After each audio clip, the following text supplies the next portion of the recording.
And my belief is if you have more than 75-ish employees, EOS is starting to break down for you. You're starting to bump into the ceiling. It can work, but what can really work is an organization and an operating system that's meant for the size scale that you're at to take you from like the 75 to 7,500. That's when you're ready for the next level, and that's what this organization does. So Michael, welcome. Cool. Thanks. So the way that we're going to do this, Yeah. and they're also really nice personal friends of mine too. I've gotten to know them really well over the last 10 years. So I want to start off with some basic questions, and I'm going to read them off my phone because I wrote them all down in here. First off, what's the difference between a prescriptive system and a principled approach? It was interesting because I think that video was kind of timely. So I had actually self-implemented EOS in our manufacturing business, but I borrowed a lot of tools and things from other organizations or other systems and kind of built a hybrid approach in the way I did it. And when I got involved as an EOS implementer, one of the things that I quickly became frustrated with was this whole purity logic. And when you follow something that's prescriptive, there's one way to do it, right? There's one prescription. And what we decided to do when I left EOS in 2020 was really wanted to focus on building more of a principles-based framework as opposed to a prescriptive system. And when you're focused on principles, it creates more freedom and ability to customize things the way you need them to be customized for you, versus it has to be a certain way, there's only certain tools. We have, at our disposal, we have over 100 tools we've curated. Nobody uses them all. But what that allows is, if you're working on a certain obsession, one of these principles, and there's a certain approach or tool that's not working for you, there's lots of others we can try, and we can customize and help those fit you, your culture, your organization, different things at different scales. And that's been one of the biggest problems I've ever had with operating systems, is that the guides or the implementers or the creator of the system is like, no, it's this way and it's only this way and it's always this way. I'm like, you're fucking hallucinating, right? Because every company is different, every area is different. As much as I'll even push back on that, it's true, right? So you need to kind of model it and morph it a little bit. You can't just have the one thing. Right. Vern Harnish, who started really all the entrepreneurial groups in this classroom 30 years ago, said that one of his systems called the Daily Huddle is that everyone speaks. Cool, except when you have 248 people coming to a daily huddle, you don't have all day to run your fucking daily huddle, Vern. He goes like, oh, yeah, like he never thought about it because he never ran a company with more than 15 people. So yeah, you can have 15 people speak in a 7-minute daily huddle, but if you're so fixated on the system, then it all breaks down. Yeah, and I think so. You guys, that's the principle centered, right? Right, and I think if the other thing is if it's the system, if you're following a prescriptive type system, it by default puts primacy on the system, not the user. So everything goes back to, but this is the system, this is the way you're supposed to do it. And when you follow a principle-based approach, it allows you to put primacy on the user and let the system be a byproduct of a focus more on higher level principles, which is what the entire book really is about. And then it's filled with a lot of best practices that are not prescriptions, but more of most of the time, this is what we find works to advance that principle. And if you go back to the first principles, then you're working always off of that. So right. You've talked about obsessions versus, Jim Collins says focus on the critical few, and it's like a focus on, right? You guys talk about obsessing on. Yes. Speak to the difference between obsession and focus. Yeah, it's interesting. It actually came from a Nick Saban video I saw several years ago that we've got on our YouTube page, and he talks about the 5 choices we all have in life. And I don't know if anybody's seen that video. But he says that we can choose to be bad at what we do, which sadly some people do. We can choose to be average, we can choose to be good. And most people don't really go beyond being good at what they do. But he also says you can choose to be excellent or you can choose to be elite. But if you choose to be elite, you have to have a special discipline and focus and passion to do things to a very high standard all of the time, or you likely never get past good. And so when I heard that, and I was trying to kind of figure out how we were going to frame our model and the approach that we use, I really liked that idea of elite. And I thought about the most fun clients I work with are the ones that aren't just doing EOS because everybody in their EO form is doing EOS. Right. Like there's a reason behind doing it, and it's because they really want to build a category of one business. And those are the people that we wanted to try to really focus on. That's what I saw in the early days of EOS too. I bumped into Gino Wickman event in 2012. It was when the buzz was just starting, maybe 14, 15 is when it really kicked off. 2012, I think people started doing it, because someone in your EO forum was doing it, so they started doing it too, but they didn't even know what it was. Right. It was like you doing THC gummies the other night, and you know, what the fuck? I asked her if she ever smoked, and she said yes, so I gave her a THC gummy, and she thought I meant cigarettes. I'm like, well, you just have some THC in you, know? Thank you. I've used, I'm passing 15, I've been introduced to many new things. The only woman from Holland who hasn't actually smoked. Well, now you can do it. Okay, so Michael, you also talk about product or profit and cash flow. If you treat it like a byproduct, then it will be. What does that mean? I have come across so many people, and including coaches, who will say that profit and cash is a byproduct of doing everything else right. And I think theoretically it makes sense, but I think it's intellectually lazy. And I also think it masks the fact that the person saying it lacks a level of financial literacy that they need to really drive profit and cash in the business. And so I'll ask people, help me understand your pricing strategy. And you'd be surprised how many entrepreneurs have no idea what I'm talking about. They can't explain their pricing strategy. I'll ask them, if they're having cash flow issues. When's the last time you looked at cash conversion cycles and tried to work on that? Who owns what line items on your financials? Who's accountable for that line item? And there's so much financial literacy that's lacking. I think it's easy to default to that position. But if you really believe in what you do, the profit and cash is the fuel that goes back into the engine. And if you don't obsess about growing that, then do you really care about your purpose as an organization? I've also seen so many companies that tend to just say we're going to focus on revenue, and then profit comes out at like 11% at the bottom or some number. When I got exposed to running my first business in 1986 at College Pro Painters, they asked me, how much profit do you want to make this summer? And I gave them a number, and then they said, what would your life be like if you had like 50? So I said $10,000, which is about $35,000 in today's dollars. And they said, what would it be like if you got to $15,000? I'm like, holy fuck, I would be like the big man on campus, 15 grand in 4 months. I'd be like going to the best 5-star restaurants. It'd be amazing. And they said, well, why don't we set your goal at 15,000? Do you know how much you need to do in revenue to get there? I said, no. So they then showed me all the stuff I needed to do to end up at my profit number. Lo and behold, I hit my number at the end of the year. How many of you set a profit goal before you set a revenue goal? Okay. That's the difference, though, I think. Right. It is. It forces you to think differently as well. Sorry, and by the way, that means 50 of you are doing it probably backwards or missing an opportunity. Go ahead. So, interestingly, we did a case study of a large number of our clients that have been with us at least 5 years. And one of the things we found was on average, and there was a big delta, of course, but on average, they were doubling revenue. The CAGR worked out to about every 3.25 years, but their real dollars of profit were doubling every 2.5 years. And so they were scaling their profit dollars faster than they were scaling the revenue dollars, which means they were getting much smarter in how they executed things within the business, within the P&L. And ultimately, if we get into our approach to accountability charts and this idea of most critical outcome, ultimately, if the CEO of the organization is driving enterprise value growth over time, then we have to be very intentional about obsessing over our profit and cash flow. Okay, and so I was about to say something, but you just touched on it. Back when we were building 1-800-GOT-JUNK, at one point we had too much profit, which seems a little bit weird. But if we ended the year with all that profit, we were just going to be paying a bunch of it out to government and maybe too much even in some of the bonuses. So we decided to reinvest in growth, where we built out the better call center and better tech and really pushed our sales and marketing. And that's where our revenue exploded from 16 to 60 million. We really, really took off because we were taking profit with intention. So sometimes profit, like you don't want to have too much because you could be then buying better talent, investing in more people, right? Right. That's exactly. The component as well. Right. Exactly.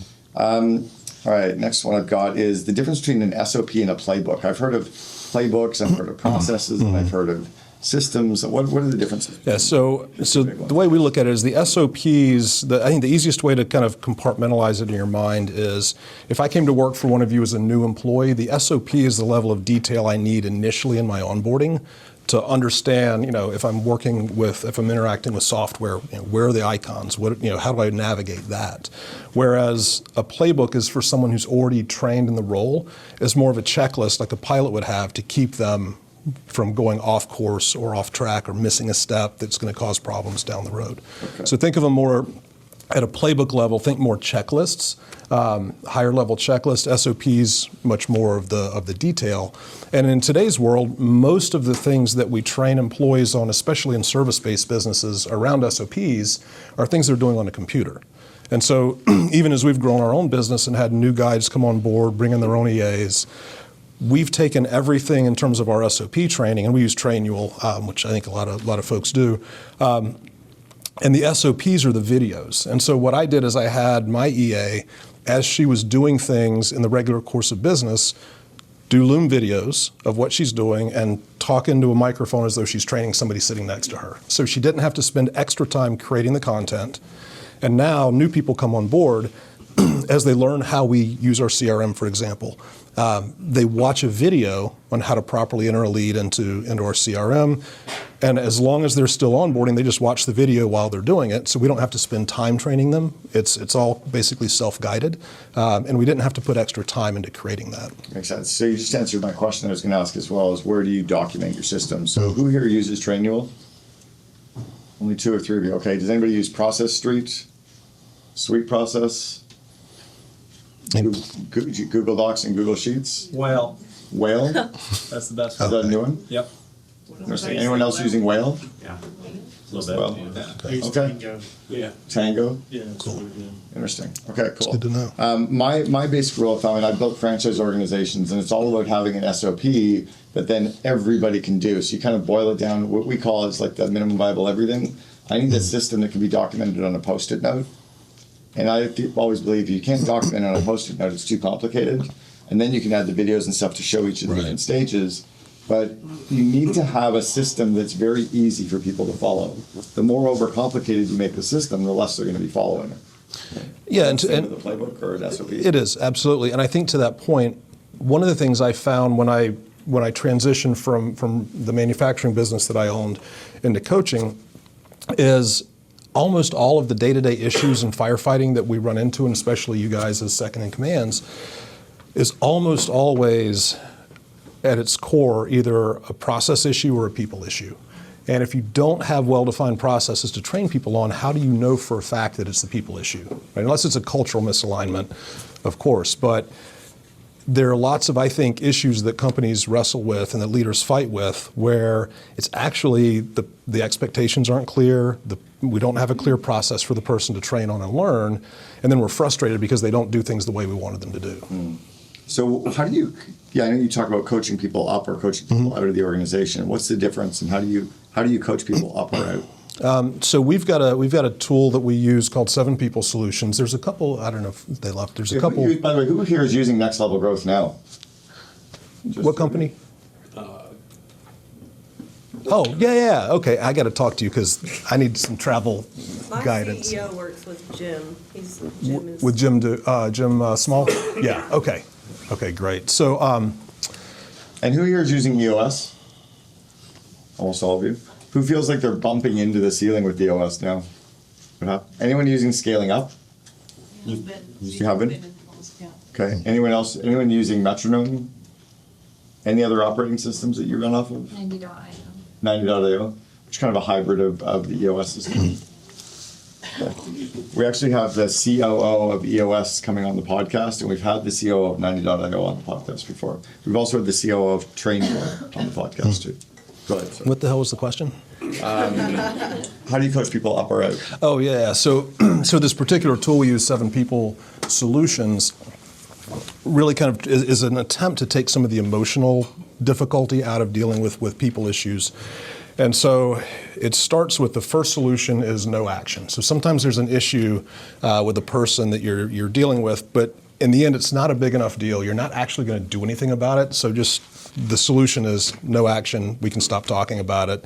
The second is observe and revisit. So sometimes there's something going on where you need to observe what's going on to figure it out if there is really an issue, but you need to have that time bound. You need to have a time that you're going to come back and revisit it. You've got to capture that so it doesn't just kind of disappear. That could lead to either no action because it actually turned out to not be something, or you start to escalate the intensity. So it's the third is coaching conversations, which are more informal, but they're conversations and they're time bound, and there's a regiment to that. Then it goes to a corrective action plan. Could be that they need to be in a different seat. It might be find and replace is the sixth solution. So we can't fire them today because of the collateral damage, but we're going to start strategically. We know they're going to exit. We're going to start a strategic path to do that. And then the seventh is to go straight to termination. So we've kind of built a process around how to do that. But it also always starts with understanding, like, is the person coachable? Most of us, early on, when we start trying to coach somebody, you can get a good sense for whether or not they're actually coachable. Do they take the feedback? Are they putting forth the effort? Are they constantly deferring, blame and looking for somebody else to point fingers at? And if they're not coachable, then I just don't waste your time, especially if you're in a right to work state. Yeah, there's also another area of coachable that I got exposed to back in the College Pro Painters days. We used to call it instrumental ability. And it was, do they have the actual basic ability to do the job? So they might be actually willing to learn and wanting to learn, but they just don't have the basic skills. Like years ago, I had somebody working for me, and she was really starting to run a lot of the operations of the business. And she came back to me with a memo and a budget that she'd done, and she called the profit number the revenue expenses delta, which is technically accurate. It is the change between the two, but no one in the history of fucking ever has called profit as the revenue expenses delta. So right away, I was like, holy fuck. And then obviously I noticed that some of the stuff that was COGS was, I was like, this is a really big red flag that she just doesn't understand. Yeah. She's trying her hard and working really hard, but there's a get it factor there at times too, right? Yeah, for sure. Okay. Next one. I want to call it that now. Right? You may have started something, right? Yeah. It's like it'd be really fun to redo the P&L and just make up some really random names and issue it to your CEO one day. We're recalling it some stuff. Yeah, had a little bit too much ketamine at that budget planning. Oh my God! I do want to add something though on the on this idea of coaching people up or out. I think one of the, if you think about times you've had frustrations with people that are in your charge, almost always I think our frustrations with people are a byproduct of unclear expectations. And I think you've got to be really good at setting clear expectations and ensuring that they understand those expectations and that's documented. And then if you have a system to hold people accountable and to coach and develop the ones who are coachable, you almost never have to fire people because you'll coach them out of the organization. I hear this all the time when we have an issue with a person and the client starts to go down that coaching path that, I'll get a phone call, hey, guess who just resigned? Exactly. You put enough pressure on the person. You got clear expectations. There's nowhere to hide from accountability. We're going to coach you and develop you and help you get there. But if they know that they can't or they just don't want to do the work, they tend to self-select out. My only caution around that for people is that I'd rather be in a position of strength than a position of weakness. Mm-hmm. So I would rather that if they're leaving, it became mutual. I don't want any employee to quit. The reason is that if they quit, it sends a signal to the company that there might be something else off, and the rest of the company is wondering why you didn't have the strength of the leader to get rid of the person that they all knew was underperforming. So I'd rather not use the Scud missile and fire everybody all the time, but I also don't want people quitting because then they're glad they're gone, but they're also wondering why I didn't fire them 3 months before anyway. So I think it's okay to have the mutual discussion and to coach them out, but to make it mutual versus ever being in a position of any thoughts around that? I think. I'm right, but any thoughts? Well, of course. It's always right. So I think when they leave, most of the time it's very amicable because they've been given opportunities and they've been coached. So you kind of want to get it to it's a mutual discussion. Like right. So we chatted and they're agreeing it's the right time for them. Correct. So if you were my direct report and you weren't always right and there was a problem, and I'm coaching you, right? The way we do this is in these we call them coaching conversations, and then the corrective action plan is we would sit down and have a meeting. We would go over specific areas where you're doing well, but also areas where you need to improve. Mm-hmm. And I would be asking you to give me clarity on what I can expect to see in the next 2 to 4 weeks, whatever the time frame is, to see you improve. And then we'll schedule another meeting. And it's going to be at the end of that time, we're going to revisit this and let me know how I can support you in the interim. What tends to happen is if you either feel like you're not going to be able to meet the expectation, or you just don't want that level of accountability or work, you will typically end up coming to me letting me know that you're going to move on. It's And kinda so like a that's conscious uncoupling versus, yes, yeah. yeah. So it's not that just randomly out of the blue they start quitting. Right. Okay. Is that kind of, you've got a note here around balancing loyalty and performance. Is that kind of the same idea as how you balance, or have you got any more thoughts around how do you balance loyalty? It is. This is the opening the opening story in chapter 3 in the book is around one of my clients. For people in the Southwest, there's a brand called Postino. Upward Projects is the group behind that. And when I started working with them, they had 7 locations. They're about 55 now. And one of the things that happened, Lauren Bailey, who's one of the 2 partners, she met her partner. They were bartending at House of Tricks, a place in that used Tricks. It's closed now. in Tempe. Yeah, they closed it and built a hotel. You know, like a lot of great places, right? But when we started working together, the leadership team she had. There one night. What's that? Didn't we have like a group of about 8 of us for dinner? Were you with them? I don't know if I was or not, Like a but random ADD moment. Project. you're having a very random ADD moment. But in that early stage leadership team she had around her were the people that were there when they had 2 locations. That like in the middle of the night, they're going in together fixing plumbing and doing things like that. They had just had an injection of capital.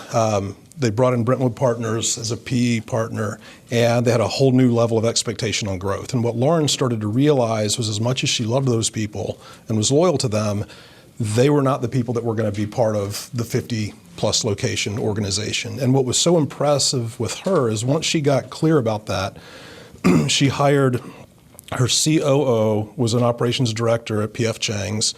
Her real estate, so her chief development officer, she hired away from Kava, who has 1,000 locations, and she wanted to get to 55. So everything she did, she hired a little bit higher level person than even what she needed for her vision, and made those investments 100%. And what's interesting, and I say this in the book, is when you upgrade to A players, they're free, right? The marginal value compared to the marginal cost of upgrading to an A player always makes them free.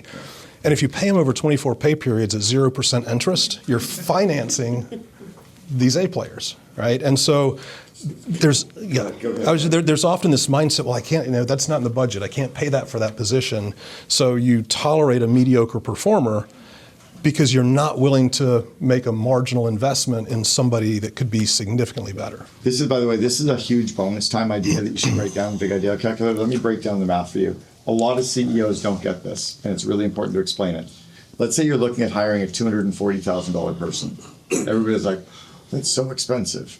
Well, it's not now. You're not handing them a $240,000 check tomorrow, which you maybe don't have in the account. So maybe it's $20,000 a month. But it's really not even $20,000 a month. It's really only $10,000 per pay period. It's really only like $5,000 per week. Well, if you're a $10 million company and you pay somebody $10,000 for 2 weeks' work, surely you can give them some projects and stuff to work on that they can at least pay back the $10,000 in that week. And they can probably get a 3 to 4x on that over the next month or 2. So the reality is it really does cash flow itself so quickly.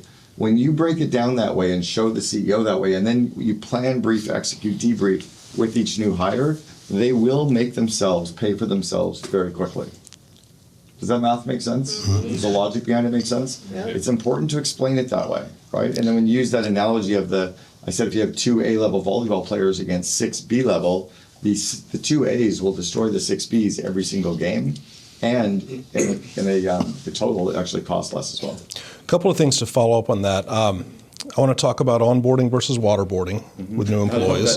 But it's fucking true, right? Yeah. I mean, how many people, if I were to survey your employees, waterboard the shit out of your new employees, right? Most of us do. So one of the things I'll draw sometimes when I'm having, especially an owner who doesn't want to spend the extra money, right, on the salary pushback, is I'll draw on the whiteboard, I'll just do a linear line of every month, right? So if you're going to pay them, to your example, $20,000 a month, that's a straight line. So 3 months in, you've now paid them $60,000. But then we'll do a curve of how long is it going to take this person to ramp? If you bring them on, probably 30 days, they'll be up to speed. Okay, so 30 days, they're going to be up here. And now you draw this curve where you're getting this delta in these first 6 months of all this value that you're getting before you've spent the entire annual salary. Because to your point, they think in one big lump sum number as opposed to drawing it out. And so sometimes you have to visually show that. But I think it's also important to have, if you're going to do this, I think, one, you've got to have a ramp plan for that person so they know what are the marks I have to hit at what stages as I come on board, because otherwise you may be wasting money. I've had lots of people that, even salespeople, and this blows me away with salespeople, is, they'll talk about somebody they've hired. Well, how are they performing to their ramp plan? What ramp plan? Like, are you kidding me? It's like they throw them in, they have no idea what to expect, and then 18 months later they're pissed off because they got this salesperson that's not pulling their weight, but they had no ramp plan along the way. That was when I said yesterday, I was talking about hiring people in PR, and I said in the first month they get 2 or 3 stories, next month they get 3 or 4 stories, like they ramp into that. If I was expecting to get 5 or 6 month one, they're going to fail. But when they only got 2, they were like, oh, that's not enough. I'm like, it was exactly what goal was. Like, you just crushed your goal.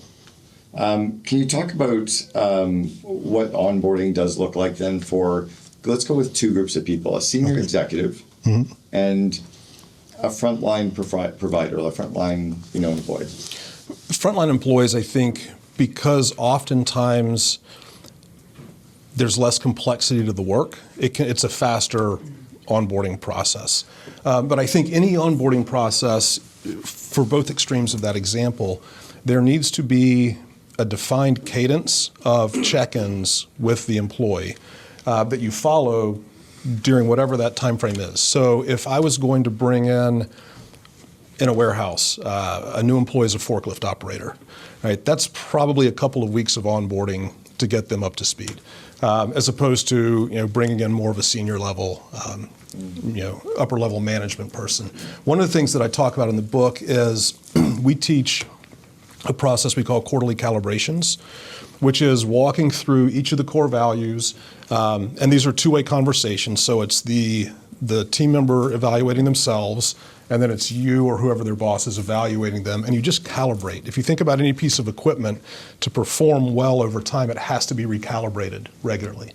People are no different in that boss and employee relationship. So it's a two-way calibration, but it's around core values. And then as we teach accountability charts, there's a mission, a most critical outcome, and a handful of obsessions. And so it's walking through each of those where they're evaluating how well they think they're doing, they're getting feedback from you, and you just talk about anywhere that you're not aligned and work through that. And so for like a 90-day onboarding for a manager or a higher level employee, the way I like to teach that is, and you can, whatever cadence works for you is up to you, but if I came to work for you and at the end of 1 week, 2 weeks, 4, 6, 8, and 12, so 6 times in the first 90 days, you and I sat down for 15 to 20 minutes and talked through core values, culture, behaviors, talked through my responsibilities and how I think I'm doing, how you think I'm doing, and what those deltas are.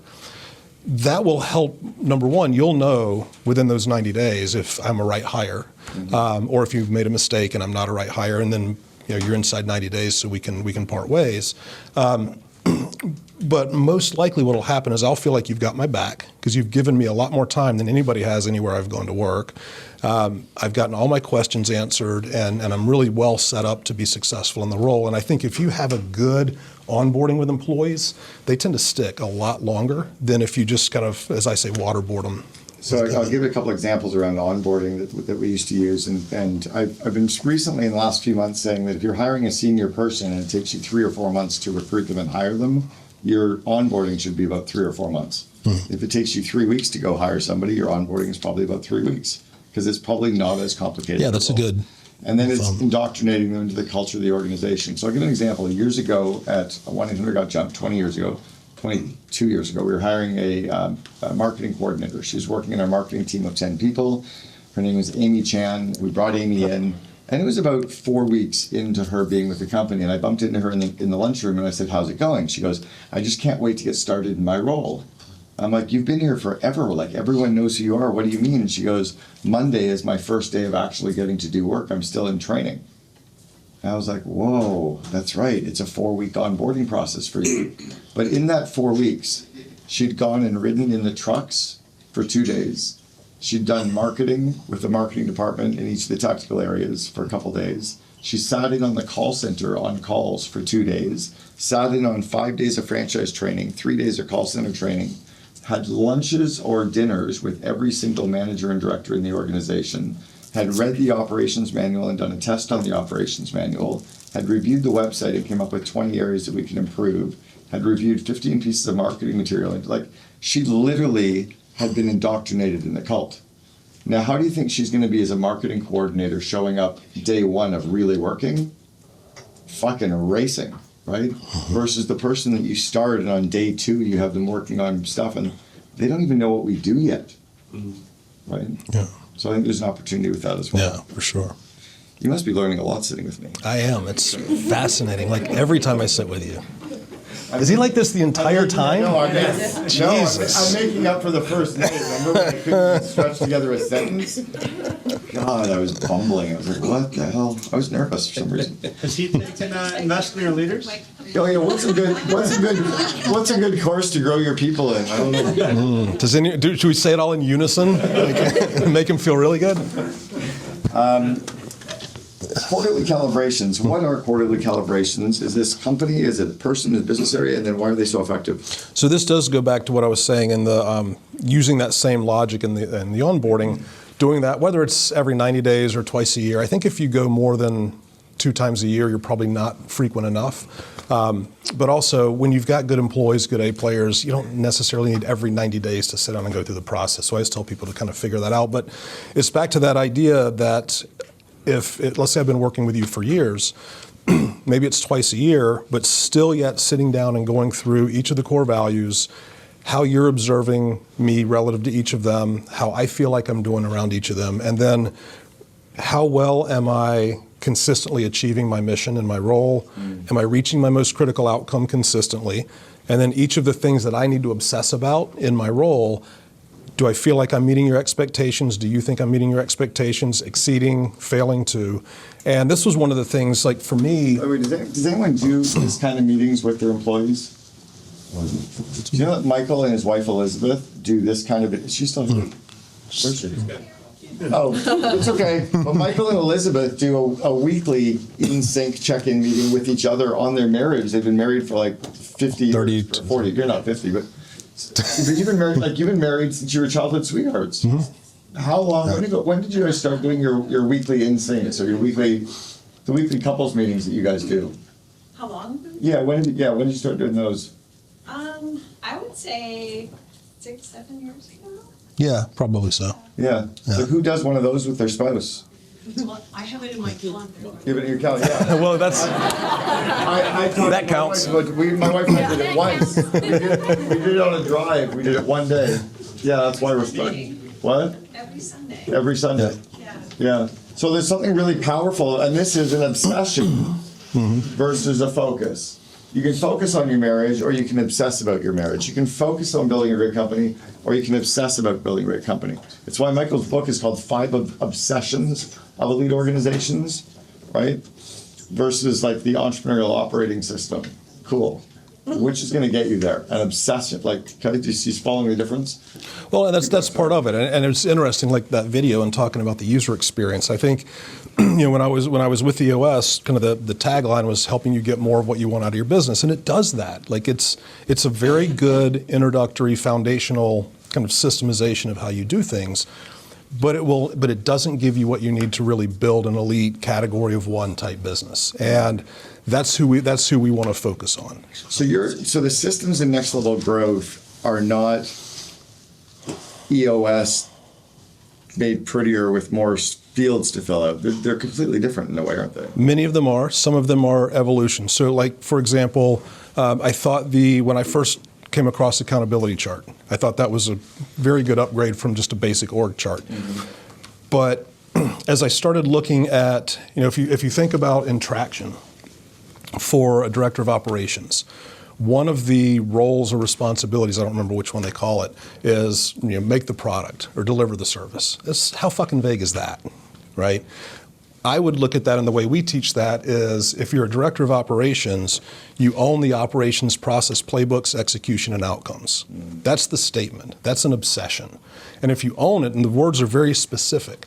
So if you're my director of operations or COO, there's an expectation that you own the outcomes of our operations processes. If those outcomes are not in line with our brand and what we want, you own it. I'm looking to you to fix it. And if you can't, we'll support you for sure. But over time, if that person can't really own those playbooks and own the execution of the playbooks, which means the training is now yours, like it gets into much more detail.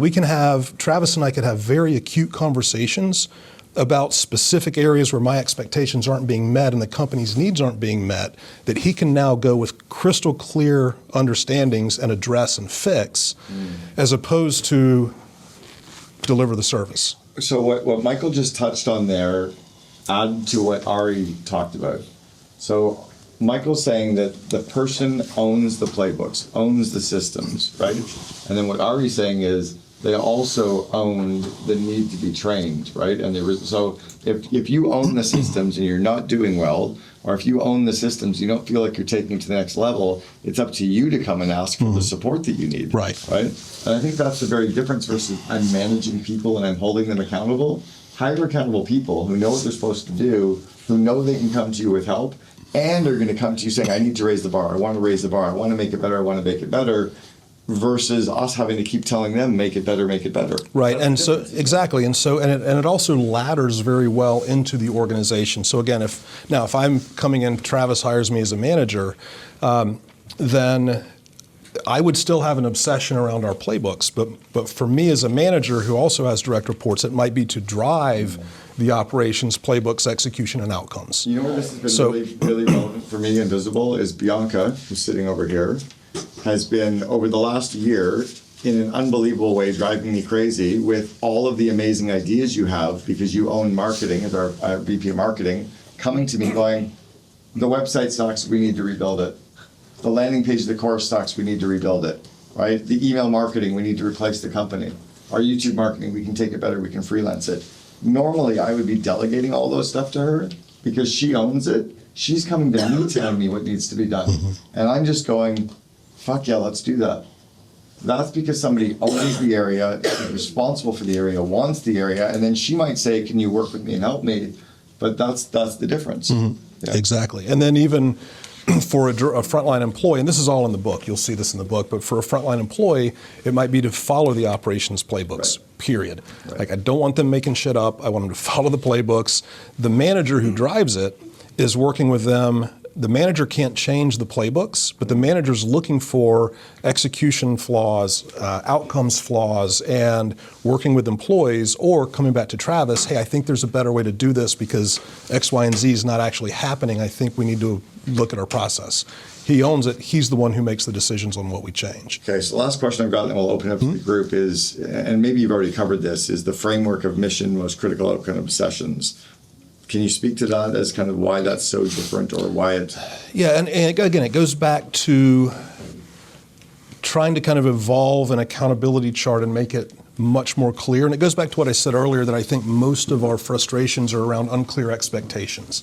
And so what we tried to do with the accountability chart, on one extreme, an org chart has nothing but titles and structure.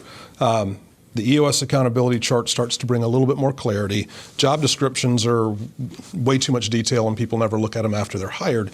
So we wanted to add just enough detail to an accountability chart that people could understand and literally memorize what they're accountable for, but it gave them more clarity. And so one of the other things that's part of this whole piece is, for those of you using EOS, one of the things that I often would find is in the data component, the second bullet point is measurables for all. Very few people I know that use EOS can show me this is the one number for everybody throughout their entire organization. And when I was teaching EOS as an implementer, there's nothing in our training that teaches you how to teach that. And so what I came up with was this idea that every role should have one sentence that's a clearly defined high-level mission for what is the consistent deliverable somebody must achieve to be successful in the role. And I've got to distill it down to one simple sentence. It's very high level. Often it's very obvious. But if we know and have defined what the mission is for the role, then to get to that, we call it a most critical outcome in terms of kind of a measurable for all. What is the most critical outcome, not a leading indicator, but an actual result that the person in that role is responsible for that proves they're successful in the mission? And when you have a clear mission, you can almost always get to a clear most critical outcome. And the second thing that the most critical outcome will answer is, if you think about any investment we make in the business, we can look at through an ROI lens. We can look at a couple of alternatives and we decide which is going to be the right ROI. Most companies, fully burdened human capital is the biggest cost in the business, and nobody looks at people through an ROI lens. The most critical outcome will also prove you're getting an effective return on investment for the person who's actually in the seat. And if we measure that regularly, that's how we know that we're being good stewards of the company's resources, through how we're managing people, and it helps us not tolerate mediocrity. So a mission, a most critical outcome, and then a handful of obsessions. So like I said, everybody in the organization, I believe, should have one obsession, and these are daily things that you need to obsess about, that is how I interact with our process playbooks and our processes, the things that we've systemized. So at a leadership level, we own it, mid-management drives it, frontline employees follow it. There might be something, like for marketing, right? It might be to own the brand identity and awareness. Could be one of them, right? So our overall brand identity, the awareness of that in the marketplace, they really own that. And so that becomes something we can start to gauge and measure and provide feedback around. Love that. All right, questions from the group?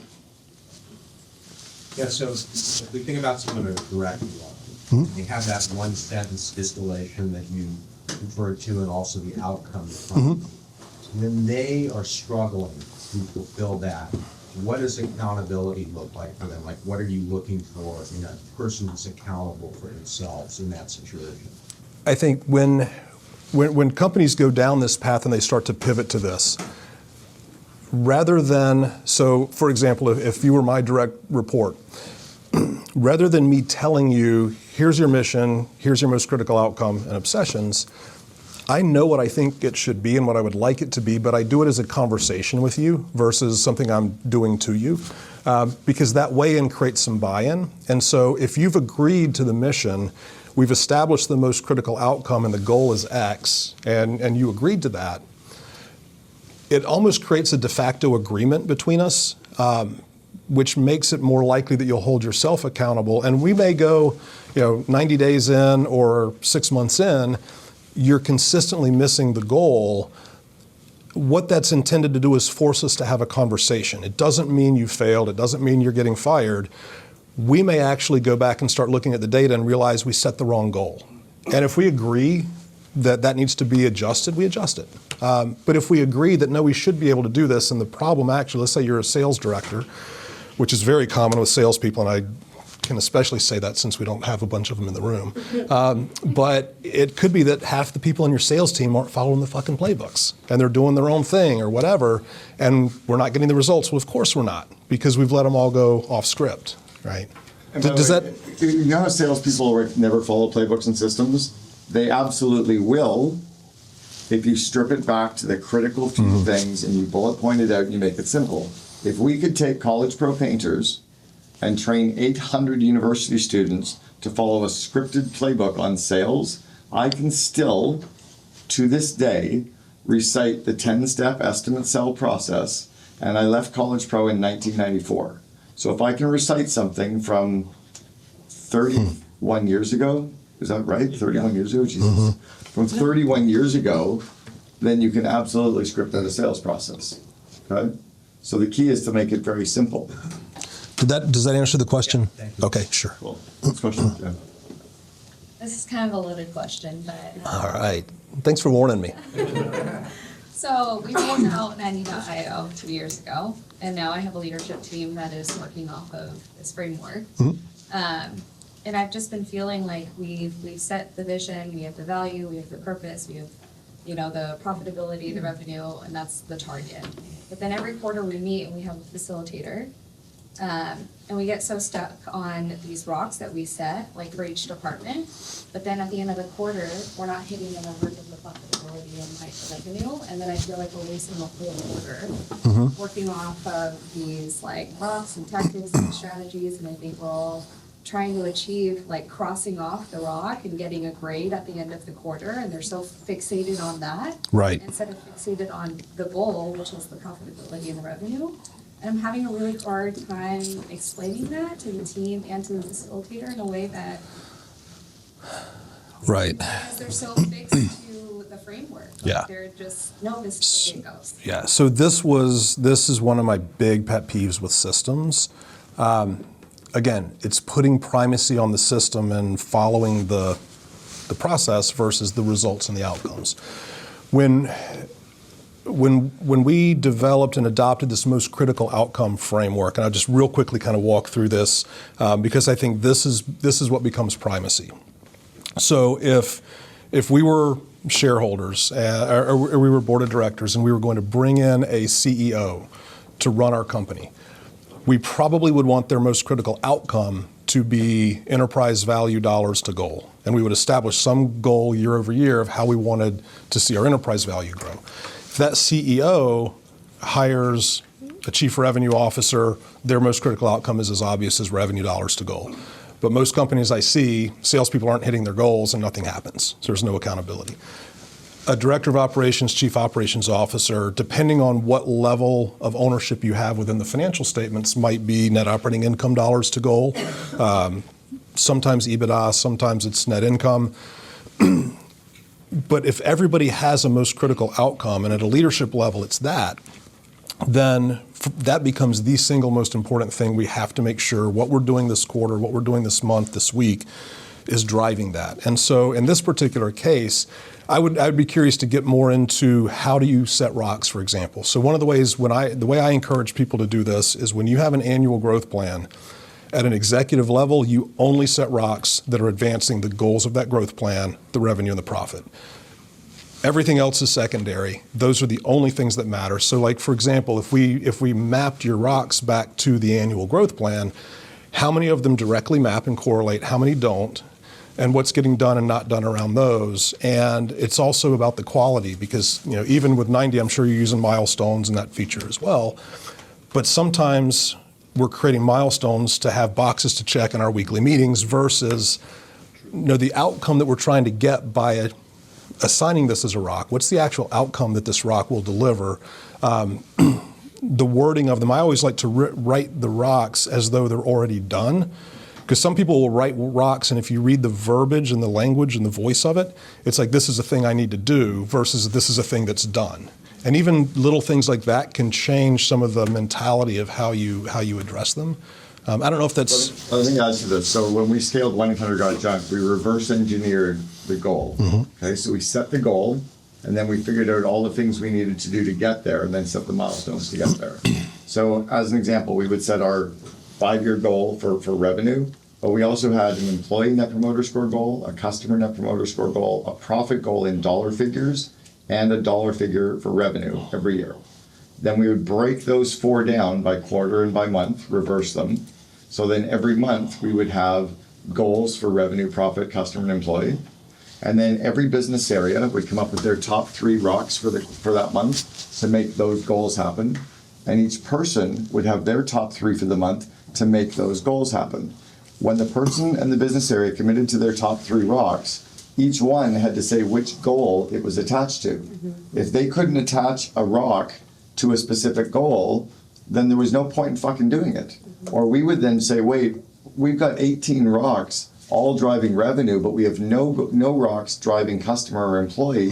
Let's redo some of the focuses. I guarantee, without even looking at your stuff, you guys are picking rocks or OKRs, whatever, that aren't necessarily attached to one of the goals. So that's what the disjoint is. That's what it feels like. And you're talking about, and I'm not sure who your facilitator is. I don't know a lot of the ones at 90. I still know a lot of the EOS implementers.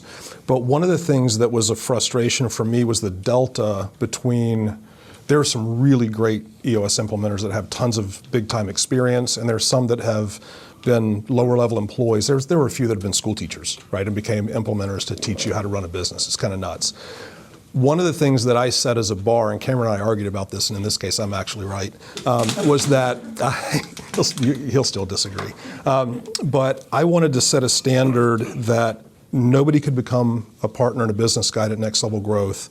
When I was in YPO, the first time around, the standards were 10 million and 50 employees. So you had to have been an owner, president, or CEO of a business with at least 10 million in revenue, at least 50 employees, or you cannot be part of Next Level Growth, period.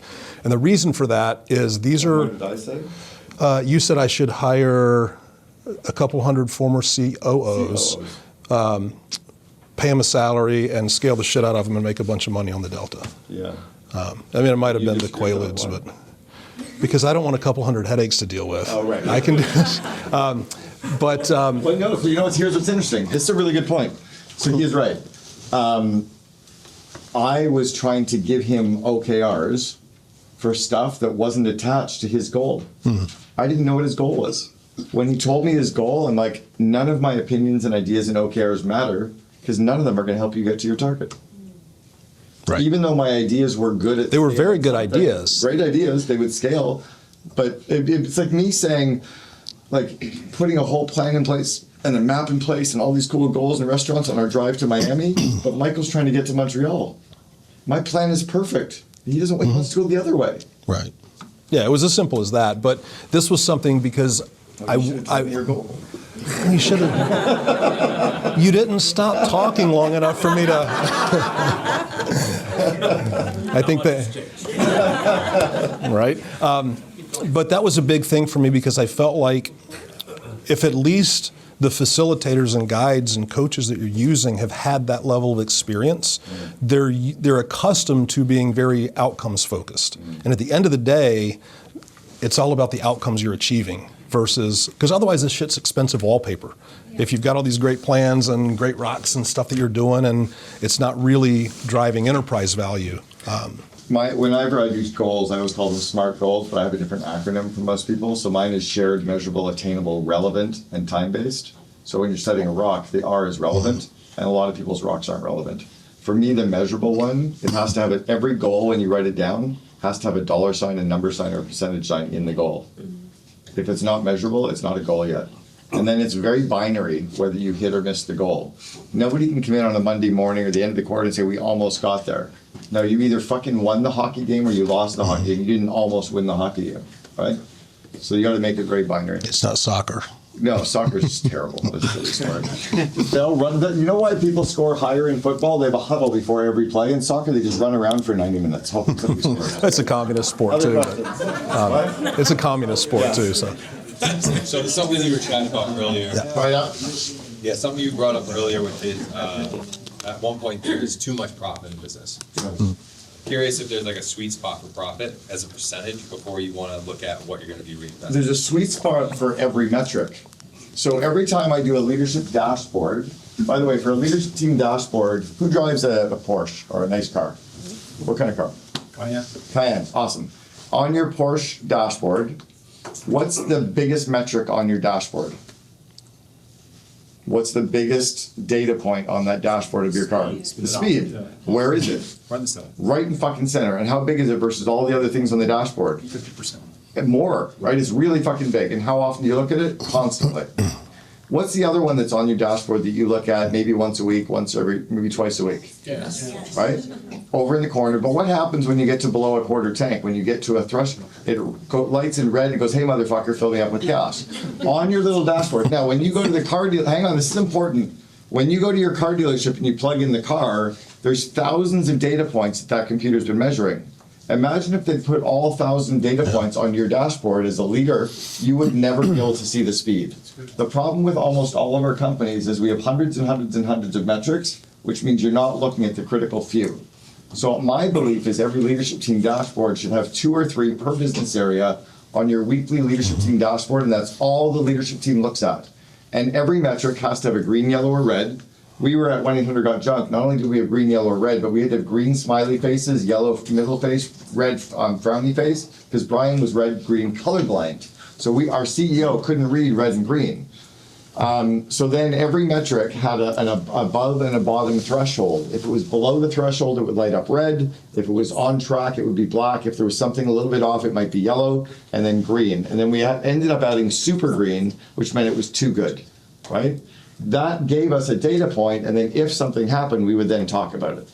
So it's important to have every metric, to know the frequency, know your bottom and top threshold for it, and then have an action beside it as what are you going to do if it's below or above. So for us, we had a number that we had to have for retained earnings to be able to cash flow our growth, and then we wanted an amount to pay out as bonuses, and the rest we were willing to continue to fuel growth to accelerate our growth. So it's a question for your CEO and you to decide, what are you building?